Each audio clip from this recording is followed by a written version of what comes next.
सभी को नमस्कार। आज पढ़ेंगे सॉल्यूशन पार्ट 11 जिसमें हम पढ़ेंगे कोलिगेटिव प्रॉपर्टी से संबंधित इंपॉर्टेंट क्वेश्चंस एंड न्यूमेरिकल्स। विलियन नामक चैप्टर से संबंधित अपन ने एक वीडियो पहले बनाया था जिसमें विलियन की सांद्रता की इकाइयों से संबंधित विभिन्न न्यूमेरिकल्स की चर्चा उसमें अपन ने कर ली थी। विभिन्न प्रकार के न्यूमेरिकल जो अपने नॉर्मलता, मोलरता, मोललता, मोल, भिन्न, भार, प्रतिशतता इत्यादि जो सांद्रता की इकाइयां हैं उनसे संबंधित न्यूमेरिकल्स उस वीडियो में अपन ने देख लिए थे। आज अपन देखेंगे सिर्फ अणु संख्या गुणधर्म से संबंधित विभिन्न इंपॉर्टेंट क्वेश्चंस एंड न्यूमेरिकल्स। तो सबसे पहले देखिएगा, पहला जो क्वेश्चन है वह है रिवर्स ऑस्मोसिस क्या है, प्रतिलोम परासरण क्या है। ये सिर्फ एक प्रश्न ही नहीं है, ये वर्तमान स्थिति में बहुत ही महत्वपूर्ण घटना भी है या बहुत ही महत्वपूर्ण इसका उपयोग भी होता है। देखिए कैसे, एक चित्र बना के मैं इसको हल करने की कोशिश करता हूं।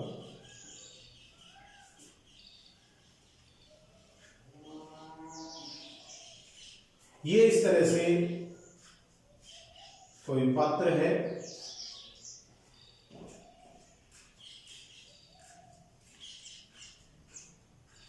जिसको अर्धपारगम्य झिल्ली की सहायता से दो भागों में इस तरह से बांट दिया।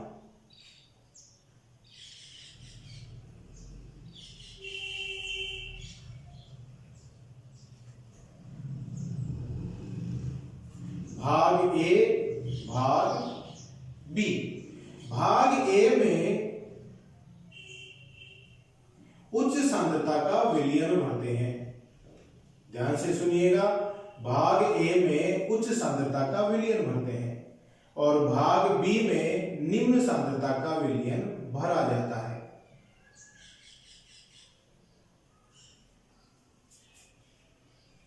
जैसे मैं लिख दूं कि इसमें मैंने भर दिया भाग ए में समुद्र का जल और भाग बी में मैंने भर दिया सामान्य जल या पेयजल जो अपन पीने के काम में लेते हैं।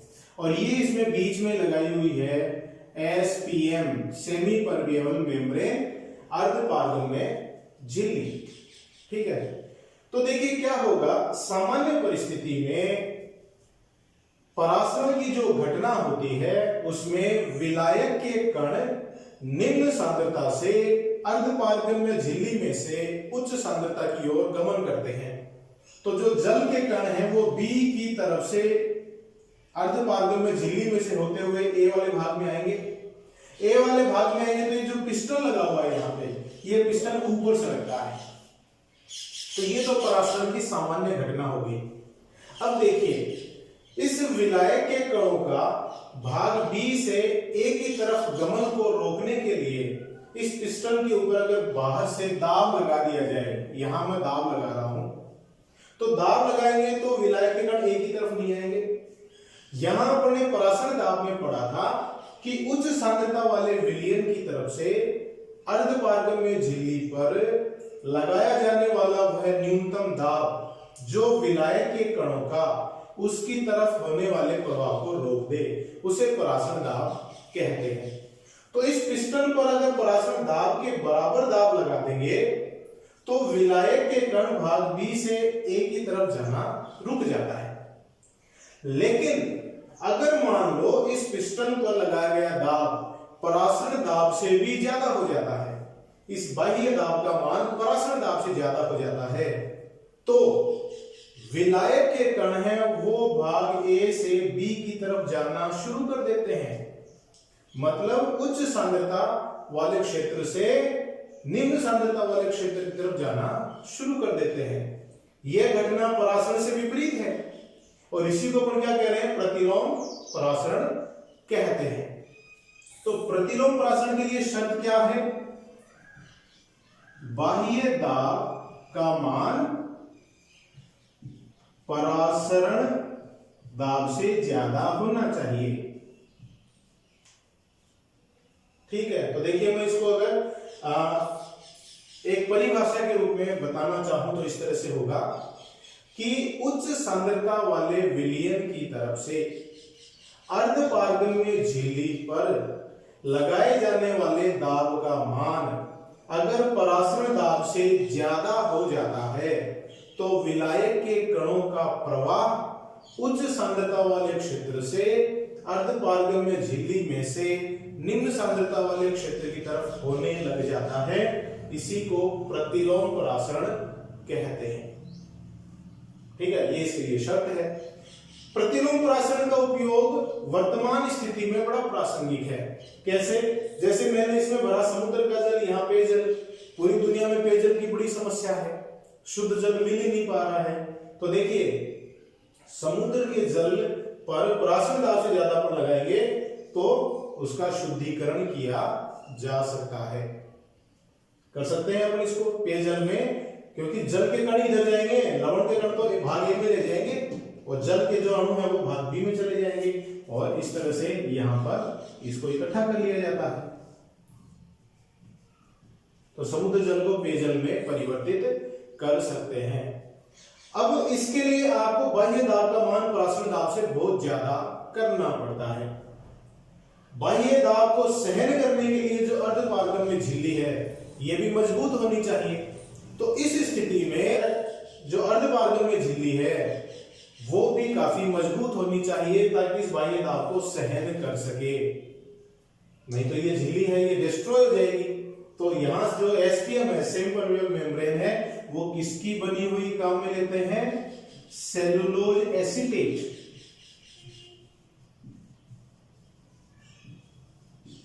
सेलुलोज एसीटेट से बनी हुई अर्धपारगम्य झिल्ली का उपयोग इसमें किया जाता है, जिसकी दाब सहन करने की क्षमता बहुत उच्च होती है। तो यह है प्रतिलोम परासरण। इससे अपन जल की समस्या से निजात पा सकते हैं। दूसरा क्वेश्चन देखिए क्या है? अणु संख्या गुणधर्मों के सैद्धांतिक एवं प्रायोगिक मानों में संबंध स्थापित कीजिए। तो इसका जो हल है वो देखिएगा। इससे पहले वाले वीडियो में अपन ने देखा था वॉन्ट ऑफ गुणांक। वॉन्ट ऑफ गुणांक क्या है, उसी से ये संबंध स्थापित करेंगे। वॉन्ट ऑफ गुणांक I बराबर अणु संख्यक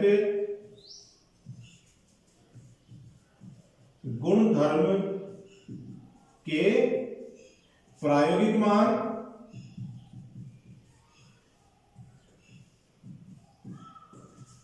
बटा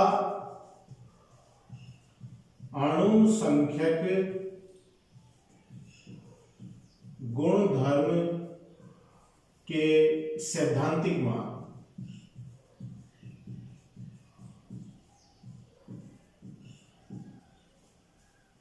ये अपन ने वॉन्ट ऑफ गुणांक में देखा था।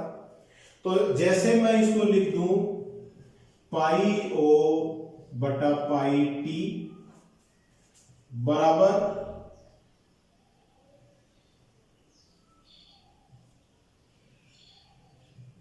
डेल टी बी ओ बटा डेल टी बी थियोरेटिकल, परासरण दाब प्रेक्षित बटा परासरण दाब सैद्धांतिक, वाष्प क्वथनांक में उन्नयन प्रेक्षित बटा क्वथनांक में उन्नयन सैद्धांतिक, डेल पी ओ बटा डेल पी टी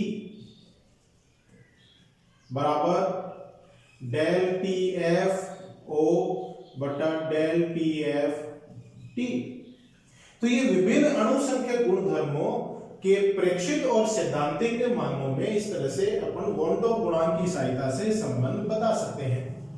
इस संबंध से अपन कह सकते हैं कि परासरण दाब या फिर जो भी कोई भी अणु संख्या गुणधर्म है उसके प्रायोगिक मान क्या होते हैं, उसके सैद्धांतिक मान को वॉन्ट ऑफ गुणांक से अगर गुणा कर दें तो उसके प्रायोगिक मान प्राप्त हो जाते हैं। सामान्य अणु संख्या गुणधर्मों के लिए I का मान 1 होता है क्योंकि उसके सैद्धांतिक और प्रेक्षित मान बराबर होते हैं। सामान्य अणुसंख्या गुणधर्मों में जहां पर विलय के कणों का संगुणन या वियोजन नहीं होता है। लेकिन प्रायोगिक यहां पर देखिए, लेकिन असामान्य अणुसंख्या गुणधर्मों के लिए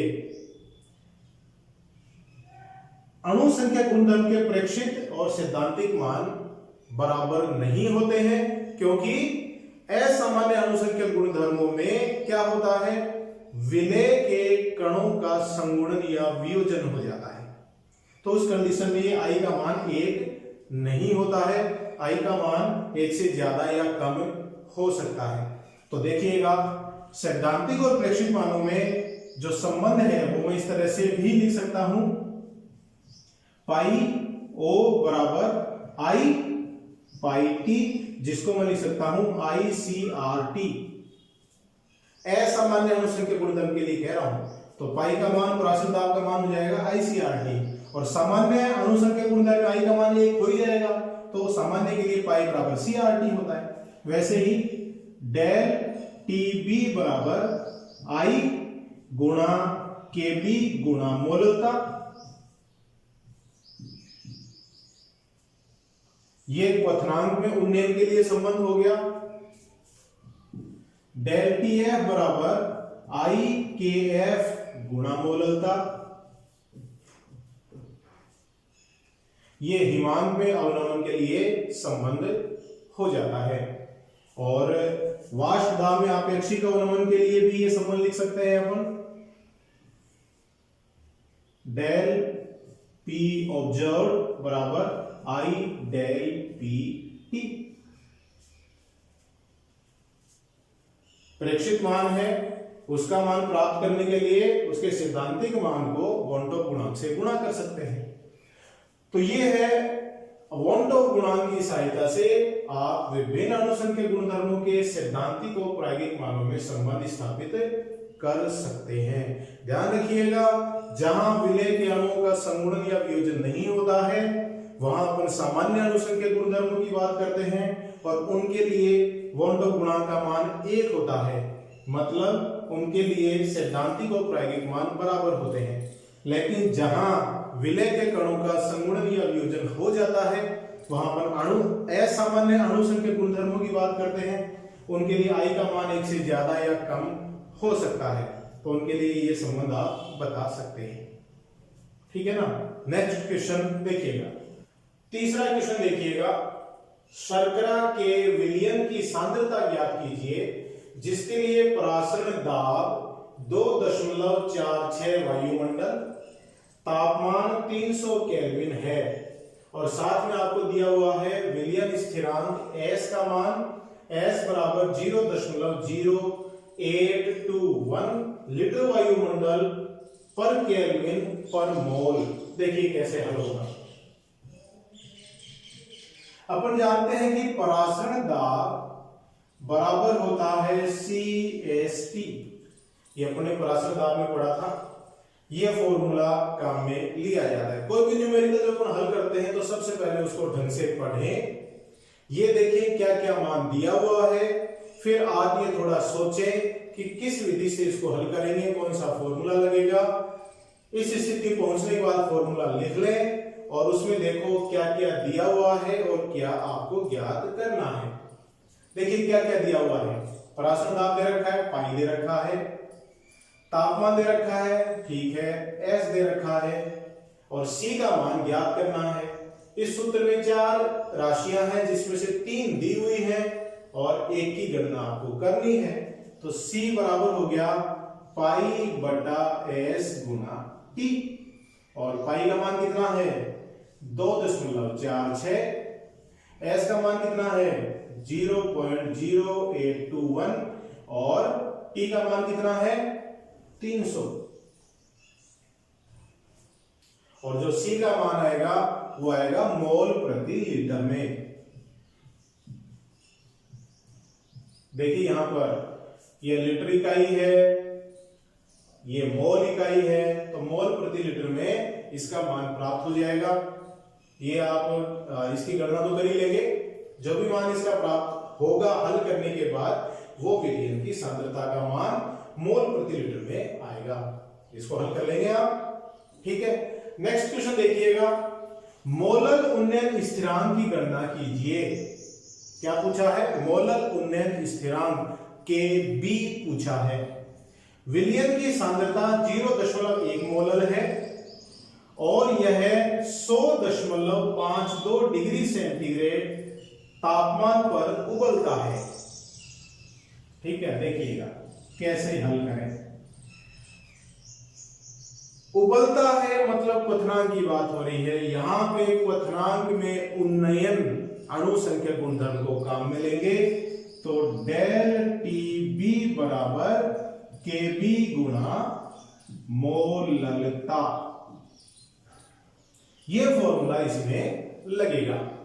इसमें देखिए केबी पूछा है, मोलल उन्नयन स्थिरांक पूछा है, मोललता दी हुई है 0.1 है। अब डेल टी बी देखिए क्या है, डेल टी बी बराबर टी माइनस टीबी। टी क्या है? विलयन का क्वथनांक बिंदु, और टीबी क्या है? शुद्ध विलायक का क्वथनांक बिंदु। देखिए यहां पर ये विलयन कितने पे उबलता है? 100.52। अब विलायक का क्वथनांक बिंदु कितना है? अगर किसी भी क्वेश्चन में सिर्फ विलयन दिया हुआ है, इसका मतलब विलायक जल है। निश्चित रूप से मान के चले विलायक जल है, और जल का क्वथनांक बिंदु कितना होता है? 100 डिग्री सेंटीग्रेड। तो क्वथनांक में उन्नयन हो गया 0.52 डिग्री सेंटीग्रेड। यह है क्वथनांक में उन्नयन, क्वथनांक इतना बढ़ गया है। तो डेल टीबी की जगह ये मान रख दे 0.52 डिग्री या 0.52 बराबर केबी गुणा 0.1 और केबी बराबर 0.52 बटा 0.1 बराबर 5.2 लिख सकते हैं ऐसा। तो ये है केबी का मान, इस तरह से अपन निकाल सकते हैं। नेक्स्ट क्वेश्चन है, देखिएगा, निम्न विलयनों को उनके क्वथनांकों के बढ़ते क्रम में व्यवस्थित कीजिए। आपको ये बताना है कि सबसे ज्यादा क्वथनांक किसका है, सबसे कम क्वथनांक किसका है, और बढ़ते क्रम में आप उसको लिखना है। दिया हुआ क्या है? ये विभिन्न विलयन दिए हुए हैं और उन विलयनों की सांद्रताएं आपको दी हुई है मोलरता में। तो देखिए कैसे हल करेंगे।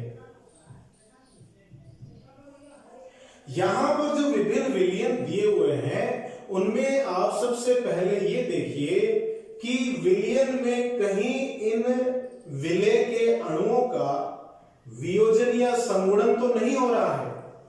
अगर वियोजन या संगुणन हो रहा है तो विलयन में इनकी सांद्रता या कणों की संख्या है या मोलों की संख्या है निश्चित रूप से बदल जाती है।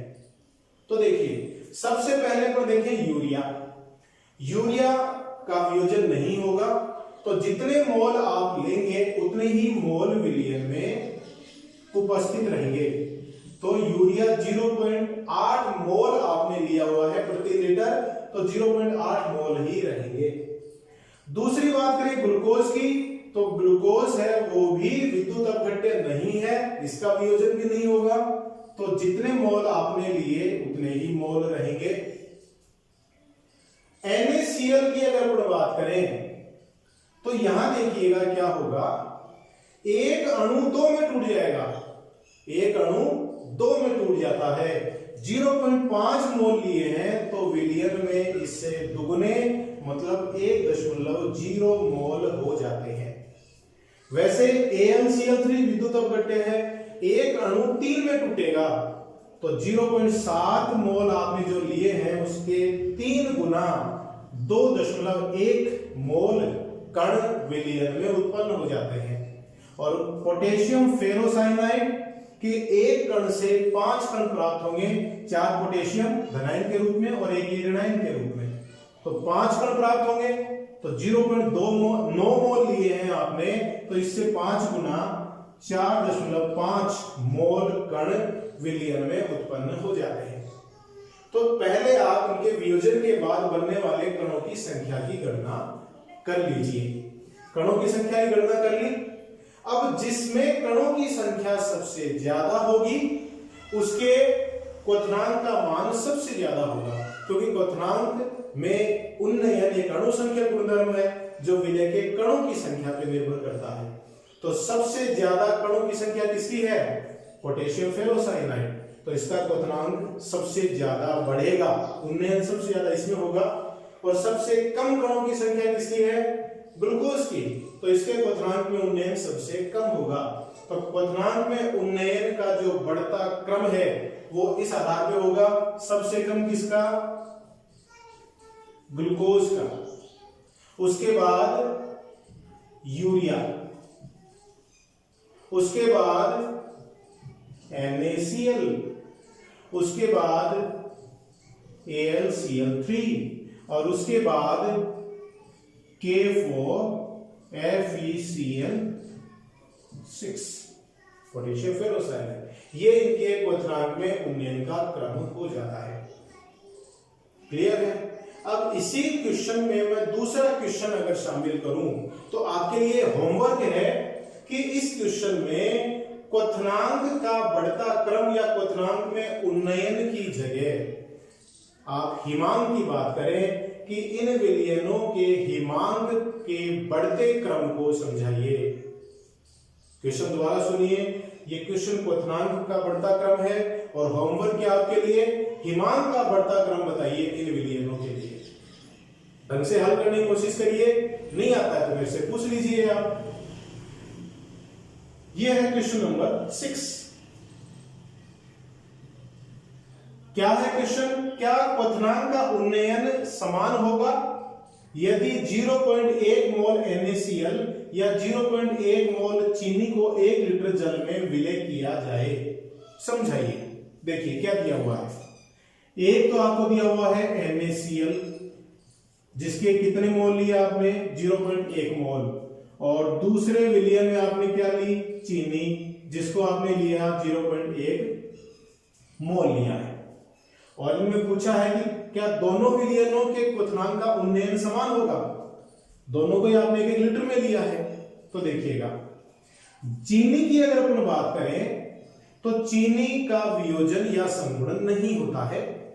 जितने मोल आपने विलय के लिए हैं विलयन में उतने ही मोल रहेंगे। 0.1 मोल का 0.1 मोल ही रहता है।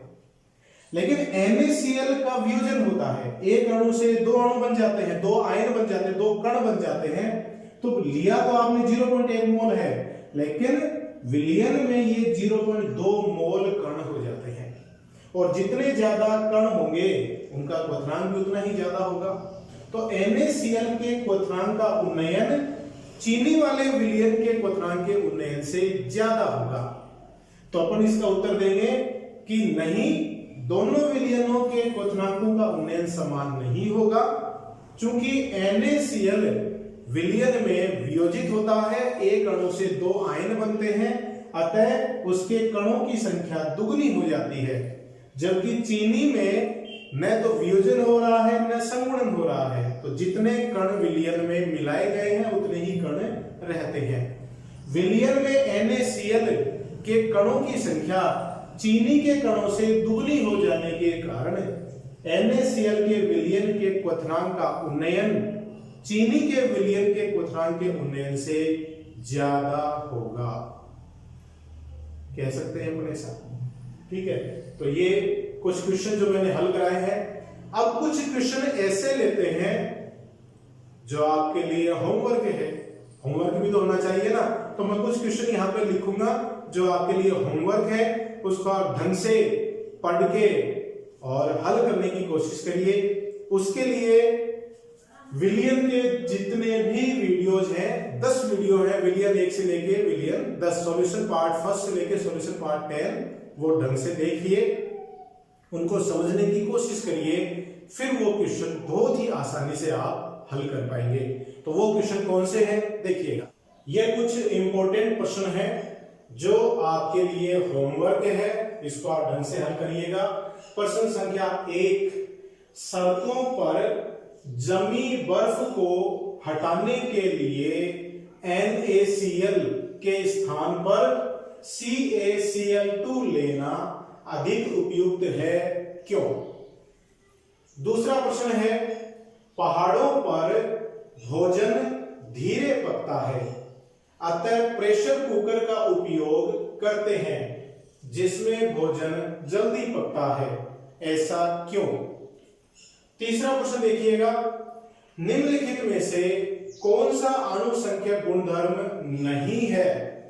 4 ऑप्शन दिए हुए हैं। पहला ऑप्शन क्वथनांक उन्नयन, दूसरा ऑप्शन वाष्प दाब में आपेक्षिक अवनमन, तीसरा ऑप्शन हिमांक अवनमन और चौथा ऑप्शन है हिमांक बिंदु। कौन सा अणुसंख्यक गुणधर्म नहीं है ये बताना है। चौथा प्रश्न है आपके पास, 25.6 ग्राम सल्फर को 1000 ग्राम नेफ्थलीन में घोलने पर हिमांक में अवनमन 0.68 केल्विन पाया गया। सल्फर का अणु सूत्र ज्ञात कीजिए और नेफ्थलीन के लिए Kf मोलर अवनमन स्थिरांक का मान दिया हुआ है। नेफ्थलीन के लिए Kf बराबर 6.8 केल्विन किलोग्राम प्रति मोल, ये मोलर अवनमन स्थिरांक की इकाई है। ठीक है, तो आपको इसमें सल्फर का अणु सूत्र ज्ञात करना है। क्वेश्चन नंबर 5 है, देखिएगा, निम्न में से कौन सा अणुसंख्यक गुणधर्म है? आपको यह बताना है कि कौन सा अणुसंख्यक गुणधर्म है। ऊपर वाले क्वेश्चन में, क्वेश्चन 3 में बताना था गुणधर्म नहीं है, और इसमें बताना है कौन सा अणुसंख्यक गुणधर्म है। 4 ऑप्शन है, पृष्ठ तनाव, श्यानता, परासरण दाब और चालकता। इन 4 ऑप्शन में से आपको बताना है कौन सा अणुसंख्यक गुणधर्म है। तो आज इस वीडियो के साथ विलियन नामक चैप्टर को अपन पूरा करते हैं। कल अपन फिर एक नए चैप्टर की शुरुआत करेंगे, तो जो भी वीडियो है उनको कंटिन्यू करके जरूर देखें ताकि पूरा चैप्टर आपको ढंग से समझ में आ सके। कोई भी अगर आपको क्वेरी है, आपके समझ में नहीं आता है, तो मुझसे आप फोन करके व्हाट्सएप पे निश्चित रूप से पूछ सकते हैं। तो घर पे रहिए, हाथ धोते रहिए, स्वस्थ रहिए, स्वच्छ रहिए, परिवारजनों का ध्यान रखिए और केमिस्ट्री पढ़ने के लिए मेरे वीडियोस देखते रहिए। बहुत बहुत धन्यवाद।